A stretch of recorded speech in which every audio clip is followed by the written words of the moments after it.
Je vais continuer à travailler parce que ça me stimule. Après avoir pris sa retraite il y a 10 ans, Christiane Bégin a décidé de faire un retour sur le marché du travail. Pourquoi? Ben le social. Tu sais, notre cerveau, il faut le faire travailler. Puis c'est ce que j'ai trouvé le mieux pour le faire travailler. C'est bien beau, les mots croisés, le sudoku, là, mais c'est pas suffisant. Le contact avec les personnes. J'ai toujours travaillé avec le contact. Madame Bégin travaille pour la FADOC à temps partiel. J'ai des collègues super le fun. Ce sont tous des plus jeunes que moi.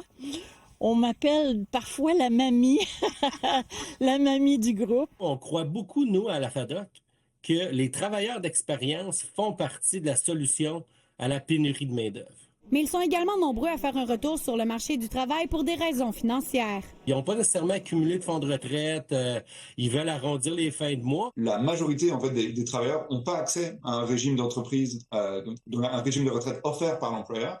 Donc, ils comptent uniquement sur les régimes publics. Les aînés sont de plus en plus nombreux à travailler. En 2024, 84 des 50 à 54 ans étaient toujours sur le marché du travail, tandis que parmi les 70 ans et plus, ils sont 7 à travailler. Christiane Bégin, elle, se compte chanceuse. Eh bien, c'était un petit supplément pour le luxe. Mais ce ne sont pas tous les Québécois qui ont accès à des régimes de retraite privés. Ils doivent donc épargner. Par exemple, avec un salaire de 50 000 $ aujourd'hui, à 40 ans, il est recommandé d'avoir 100 000 $ de côté et 150 000 à 50 ans. On suggère donc de garder 120 $ de côté aux 2 semaines. Un projet de société qui me semble enviable, c'est qu'il soit capable de faire cette décision-là aussi, de pouvoir partir à la retraite et de ne pas être pris à la gorge, effectivement, par les factures. Ce professeur croit qu'il y a différents moyens de rendre la retraite plus confortable pour tous, entre autres en améliorant le régime public, mais ce sont des décisions politiques. Annick Berger, TVA Nouvelles, Montréal.